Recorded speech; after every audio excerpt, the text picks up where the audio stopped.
അടുക്കള അഗ്നിമൂലയിൽ, അതായത് തെക്ക് കിഴക്ക് വേണമെന്നാണ് വാസ്തുശാസ്ത്രം അനുശാസിക്കുന്നത്. എന്നാൽ കേരളത്തിൻ്റെ പ്രത്യേക ഭൂപ്രകൃതി അനുസരിച്ച് അടുക്കള ഈശാന കോണിലും പണിയുന്നുണ്ട്.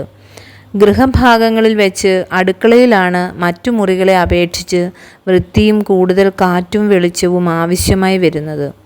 തെക്ക് കിഴക്ക് അഗ്നിദേവതയുടെ ഭാഗമായതുകൊണ്ട് അടുക്കള തെക്ക് കിഴക്കേ ഭാഗത്ത് വരുന്നതാണ് കൂടുതൽ ഉചിതം. തെക്ക് കിഴക്ക് ഭാഗത്തുള്ള അടുക്കളയിൽ മറ്റു ഭാഗങ്ങളിൽ നിർമ്മിക്കുന്ന അടുക്കളയേക്കാൾ ഭക്ഷണം കൂടുതൽ വേഗത്തിൽ പാകമാകുന്നു എന്ന് പറയപ്പെടുന്നു. അടുക്കളയിൽ തന്നെ ഡൈനിങ് ടേബിൾ ഇടുകയാണെങ്കിൽ അത് പടിഞ്ഞാറ് ഭാഗത്തോ വടക്കു പടിഞ്ഞാറ് ഭാഗത്തോ വരണം. ചുവരിൽ പ്രകാശം പ്രതിഫലിപ്പിക്കുന്ന നേർത്ത വെറും വെള്ളയോ കറുപ്പോ ആകരുത്. വെള്ള നിറമോ ദന്ത നിറമോ ഉള്ള ചായമാകാം. അടുപ്പ് വയ്ക്കാനുള്ള തിട്ട കിഴക്കു ഭാഗത്തായിരിക്കണം. പാചകം കിഴക്കു നോക്കി ചെയ്യത്തക്ക വിധത്തിൽ അടുപ്പുകൾ തെക്ക് കിഴക്കേ മൂലയിലേക്ക് മാറ്റാം. കൈ കഴുകാനുള്ള തൊട്ടി അടുക്കളയുടെ വടക്ക് കിഴക്കേ മൂലയിലാകാം. കിഴക്കും ഭാഗത്ത് വലിയ ജനാലകളും തെക്കും ഭാഗത്ത് ചെറിയ ജനാലകളുമാകാം. തെക്ക് കിഴക്കും ഭാഗത്തായി കിഴക്കേ ചുവരിൽ എക്സോസ്റ്റ് ഫാൻ ഘടിപ്പിക്കാം. സാധനങ്ങൾ സൂക്ഷിക്കാനുള്ള അലമാരകളാകാം. ഡിഷ് വാഷറുകൾ മുറിയുടെ വടക്കു പടിഞ്ഞാറ് ഭാഗത്താകാം. വടക്ക് കിഴക്ക് ഭാഗത്താകരുത്. വിശപ്പ് ഉണ്ടാകാനായി മുറിയുടെ ചുവരുകൾക്ക് ഇളം റോസോ ഓറഞ്ചോ നിറം നല്ലതാണ്. അടുക്കളയുടെ കിഴക്കേ ചുവരിൻ്റെ വടക്കേ ഭാഗത്ത് ഒരു കണ്ണാടി ഘടിപ്പിച്ചാൽ സാമ്പത്തിക അഭിവൃദ്ധിക്ക് കാരണമാകും.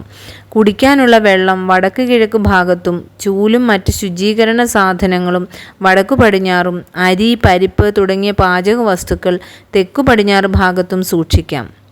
അടുക്കളയുടെ സ്ഥാനം, വലിപ്പം, പാചകത്തിനു വേണ്ടിയുള്ള സ്ഥലം എന്നിവ ഗൃഹനായികയ്ക്ക് സൗകര്യമായ വിധത്തിൽ സംവിധാനം ചെയ്യണം.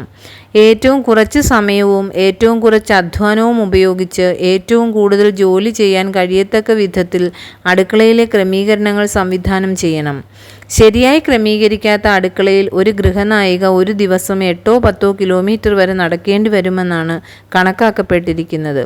അടുക്കളയും കലവറയും രണ്ട് പ്രത്യേക മുറികളിലാവുമ്പോൾ ഇങ്ങനെയുള്ള നടപ്പും വളരെ കൂടുതൽ വേണ്ടിവരുന്നു. പ്രത്യേകമായ ഒരു കലവറ മുറിക്ക് പകരം അടുക്കളയിൽ തന്നെ സാധനങ്ങൾ ശേഖരിച്ചു വയ്ക്കാനുള്ള സൗകര്യങ്ങൾ പുതുതായി നിർമ്മിക്കപ്പെടുന്ന വീടുകളിൽ കണ്ടുവരുന്നുണ്ട്. ഈ വീടുകളിൽ സൂക്ഷിച്ചു വയ്ക്കേണ്ട ആഹാര പദാർത്ഥങ്ങൾ, ദിവസേന ഉപയോഗിക്കുന്ന പാത്രങ്ങൾ തുടങ്ങിയവ അടുക്കളയിലെ ചുവരിൽ തന്നെയുള്ള ഷെൽഫുകളിലാണ് വയ്ക്കുന്നത്.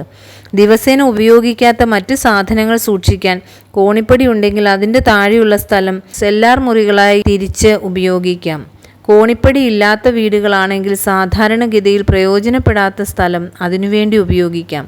അടുക്കളയിൽ കുക്കിംഗ് കൗണ്ടറിൻ്റെ ഉപയോഗമില്ലാത്ത ഭാഗം പഠനമേശയാക്കാം. 2 പൊക്കം കൂടിയ മെലിഞ്ഞ കാലുള്ള ബാർ സ്റ്റൂൾ ഇവിടെ ഇട്ടാൽ പാചകത്തിനിടയിൽ കുട്ടിക്ക് പാഠങ്ങൾ പറഞ്ഞു കൊടുക്കാം. ഇതിനു മുകളിലെ ക്യാബിനറ്റുകളിൽ അത്യാവശ്യമുള്ള പഠനോപകരണങ്ങളും സൂക്ഷിക്കാം. അടുക്കളയുടെ തറയിൽ ഗ്രാനൈറ്റ് ഇടാൻ പറ്റിയാൽ ഏറ്റവും നല്ലത്. കറ പിടിക്കില്ല, പൊട്ടില്ല. മാർബിൾ കറകളെ വലിച്ചെടുത്ത് നിലനിർത്തും. കടപ്പക്കല്ലുകളോ സിറാമിക് ടൈലോ പരീക്ഷിക്കാം. വർക്ക് ഏരിയ അല്ലെങ്കിൽ വർക്കിംഗ് കിച്ചൺ പ്രത്യേകമായി ഇല്ലെങ്കിലും അടുക്കളയുടെ പുറത്ത് ഒരു ചെറിയ സിങ്കും കൗണ്ടറും നൽകിയാൽ മീൻ വൃത്തിയാക്കാം. അടുക്കളയ്ക്കുള്ളിൽ മീൻമണം തങ്ങി നിൽക്കില്ല. നനവോടെ പാത്രങ്ങളും ഉപകരണങ്ങളും കിച്ചൺ ക്യാബിനുള്ളിൽ വെച്ചാൽ പെട്ടെന്ന് ചീത്തയാവാം. സിങ്കിനടുത്ത് ഒരു സ്റ്റെയിൻലെസ് സ്റ്റീൽ ബേസിൻ വെച്ച് പാത്രങ്ങൾ അതിനുള്ളിൽ കഴുകി വയ്ക്കാം. ഉണങ്ങിയ ശേഷം മാത്രം ക്യാബിനുള്ളിൽ വയ്ക്കാം. ധാന്യവും പലചരക്ക് സാധനങ്ങളും സൂക്ഷിക്കുന്ന മുറി വടക്ക് പടിഞ്ഞാറ് ഭാഗത്താണ് വേണ്ടത്. ഇത് ധാന്യങ്ങളുടെ സമൃദ്ധിക്കും നിരന്തര ലബ്ധിക്കും കാരണമാകും. ഭാരിച്ച ധാന്യങ്ങൾ ഈ ഭാഗത്ത് സൂക്ഷിക്കാം.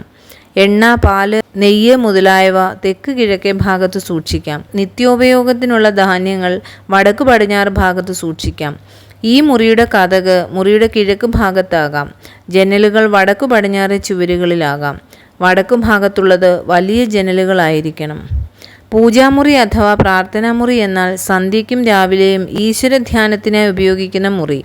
പൂജകൾ നടത്തുവാനും ഈ മുറിയാണ് ഉപയോഗിക്കുക. ധ്യാനം എന്നാൽ മനസ്സിനെ ഒരു ബിന്ദുവിൽ കേന്ദ്രീകരിക്കുക എന്നതാണ്. ജാതിയോ മതമോ അല്ല ഇവിടെ വിഷയമാകുന്നത്. ഒരു വ്യക്തി ഒരല്പസമയം ഏകാഗ്രതയോടെ ഈശ്വരധ്യാനത്തിനായി നീക്കിവെക്കുന്ന നിമിഷങ്ങളിൽ അയാൾക്ക് ഏകാഗ്രത പ്രദാനം ചെയ്യുക, ഈശ്വര പ്രാർത്ഥനയ്ക്ക് തടസ്സമുണ്ടാക്കാതെ ഇരിക്കുക എന്നതാണ്. ഏകാഗ്രത നൽകാൻ കഴിയുന്ന മുറിയായിരിക്കണം പൂജാമുറി. ഇപ്രകാരം മനസ്സിന് ഏകാഗ്രത ലഭിക്കുന്നത് പഠനകാര്യങ്ങൾക്കും ഉറച്ച തീരുമാനങ്ങൾ എടുക്കുന്നതിനും മനസ്സിൻ്റെ ചാഞ്ചല്യം ലഘൂകരിക്കുന്നതിനും വളരെ ഉപകാരപ്രദമാണ്. വൈശിഷ്ട്യമായ ധ്യാനം നടത്തുവാൻ സ്വച്ഛമായ ഒരിടം അത്യാവശ്യമാണ്. ഈ ഇടത്തിനെ നമുക്ക് പൂജാമുറി എന്ന് തന്നെ വിളിക്കാം. എന്നാൽ ആധുനിക കുടുംബങ്ങളിൽ പൂജാമുറി എന്ന സങ്കല്പം കോണിച്ചുവട്ടിലോ ഏതെങ്കിലും ഒതുങ്ങിയ കോണിലോ ആയിട്ട് ഒതുങ്ങുകയാണ് പതിവ്. ശാസ്ത്രവിധിപ്രകാരം തന്നെ പൂജാമുറി ക്രമീകരിക്കണം. വസ്തുവിൻ്റെ സ്ഥിതിയും കെട്ടിടത്തിൻ്റെ സ്വഭാവവും അനുസരിച്ച് പൂജാമുറി വടക്ക് കിഴക്ക് ഭാഗത്തോ ബ്രഹ്മസ്ഥാനമെന്ന് പറയുന്ന മധ്യസ്ഥാനത്തോ വടക്ക് കിഴക്ക് ഭാഗത്തിൻ്റെ കിഴക്ക് ഭാഗത്തോ ആകാവുന്നതാണ്. അതുകൊണ്ട് കുടുംബാംഗങ്ങൾക്ക് അഭിവൃദ്ധിയും ധനാഗമവും മനഃശാന്തിയും ലഭിക്കും. കിഴക്കും ഭാഗത്തുള്ള പൂജാമുറി യശസ്സു നൽകും. വടക്കു ഭാഗത്തുള്ള പൂജാമുറി അറിവ് നൽകും.